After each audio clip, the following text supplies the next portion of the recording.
All right, guys. So today we're gonna be reacting to Patrice Oneal talking about how when you stop caring, women go crazy. Watch this. If you ask a woman what marriage is, you think she would go, it's a union between two in front of God, and it makes us legitimate in the eyes of the Lord Jesus Christ. No, it's security. The bitch just wants to be able, in case you die, to continue to live and get money. Right. It's something. It's investment, and it's like, you know what? You'll get that when you fucking deserve it. And if you ask a lot of guys, man, their wife don't deserve. It's just they pussy motherfuckers get pushed up in a corner to that whole shit or get off the pot thing. Yep. But you're taking away my good years. He's like, I'm not ready to marry you yet. I'm not ready to marry. You can go. You know what you can go do? Find another husband, and that's very hard to do because a man is a lottery ticket. You know what I mean? It really is. That's why women are in a rush, because they like, look, lottery ticket. If you ain't a winner, I need to scratch you, see if the shit is bullshit, right? And then go try to find another lottery ticket. That's real. And what women do is that they gauge.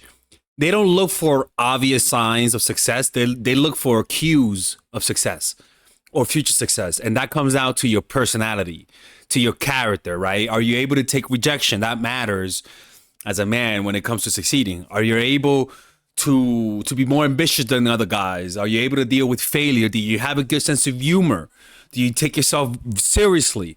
You know, do other men follow you? Do other men respect you? All of those things give you aura.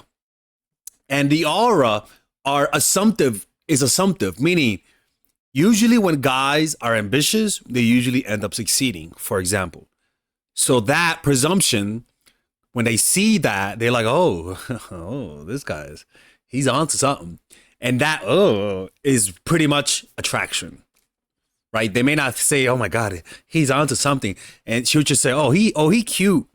Oh, he might be short, but he cute. You know?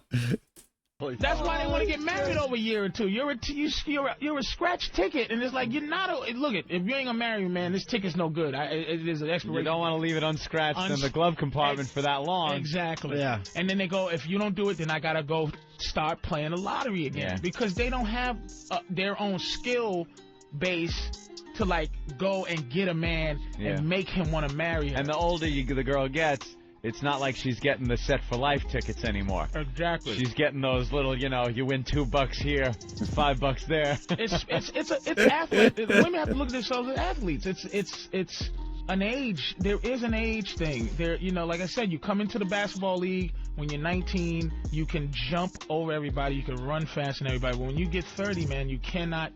The games you play, you have to learn different skills. You have to learn a little stutter step. You have to learn how to cheat. You have to learn how to outdo. But if you trying to be 35-year-old woman and you try to run with LeBron James and you try to run with Kobe Bryant, you're going to lose and your age is going to show. I mean, look at the way Samantha Lee does it, or even Brittany Renner, right? They're good at it because they know how to manipulate guys. They don't rely on just their looks. These women go after a specific type of guy that they know are weak and vulnerable to them, right? And usually it's the guys that care the most. It's guys that you could easily make them feel bad for you, especially if they have a single mother. They'll feel bad for the single mother woman, and that sympathy can turn into love if it's mixed with attraction, right? And so it's a woman becomes the most frustrated when you don't care. When she can sense that she can't get you to invest, and it causes them to. It's like they're in a quicksand. The less you care, the more they kick, the deeper they get, and the deeper attached they become to you. But you gotta be careful, because this type of woman that we're talking about can be very toxic. You have to learn skill levels over the years, and they never do. That your wife, you're doing better. You got a happier situation. You are happy despite paying her, and she's miserable because she doesn't have the skills to get another guy. She's not gonna find another guy. Find another guy that's gonna put up with her is the lottery. How many people will hit the lottery fucking twice in their life? You understand? Just none. So you was it. Listen to what happened to John. John? Hey, good morning, guys. How are you? Hey. friend of mine got a loan right out of college, took all the money, and built a house. He literally designed it from the ground up and went over there and worked on it every night after he got out of work. So he gets married a couple years later. His wife moves into his house. He comes home from work one night, finds his wife in his bed with another guy. She files for divorce from him. First thing the judge does is tells him, my friend, to get out of the house. Get out the house. Yep. So the woman naturally moves in with the dude. And by the way, my friend has to pay all the bills the whole time. He's got to pay the mortgage. He's got to pay all the utilities. So this bastard can live in his house that he built with his still current wife at that point. Divorce gets settled. Naturally, the woman gets the house, moves in. You're asking for back karma if you're that woman. Any man who would tolerate you doing that to another man is another crazy motherfucker. You just met your match. There is no way that any man in good conscience, any normal guy, functioning guy, can like say, I don't want to do this, man. Like, I'm living in his house. I don't want to do this. I don't know, man. I personally don't understand how any guy could do that who has some sense of pride. With the guy, of course, and they got busted out. They couldn't pay the mortgage, couldn't pay anything. There you go. They moved back in with this dude's mom.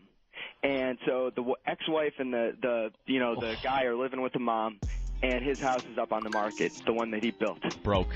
Yep, totally. Wow. Everybody's broke, right? My friend, he didn't even want it anymore during the divorce because he couldn't even afford to pay the bills anymore. Go from starting out, young guy, trying to be successful, to being broke. I was renting a house in Huntington. Thank God I didn't own a house, and thank God we didn't have kids. That's the two things that are like.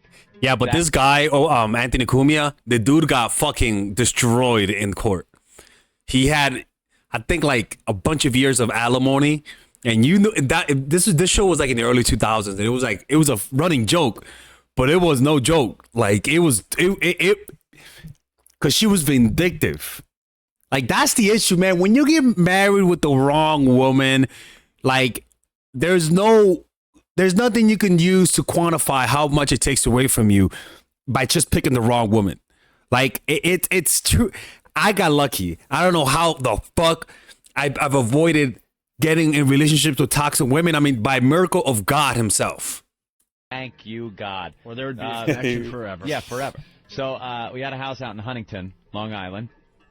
And after the $40,000 thing happened, I'm like, there's no way I'm going to now call her up and ask her for my possessions in the house. Right. Because those things are now hostage that can be used to negotiate. I didn't have a lot of things, but there were some things I wanted, my computer equipment, a few toys, little things like that. So I waited till she was gone one day, went to the back door, smashed the little window out, and crawled through there and got my stuff, loaded it into the truck.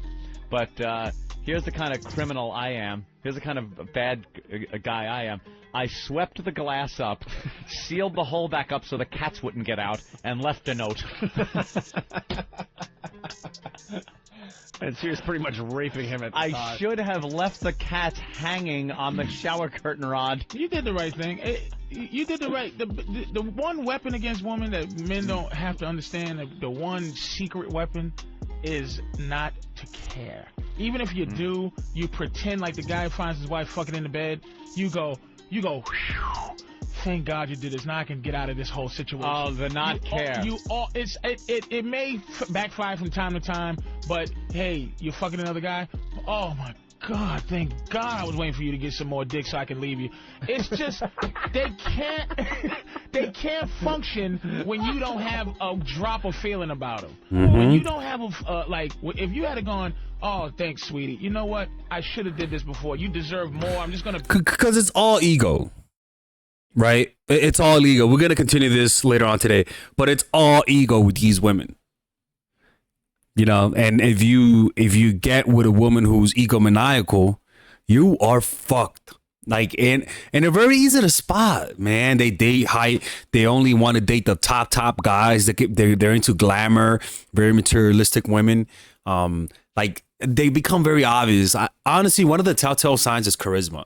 When a woman has way too much charisma, I get very suspicious. Usually very charismatic women can be very manipulative and very toxic. So you gotta be careful with women. And some guys that are simps, they fall for the charismatic woman. That's just how it is, man.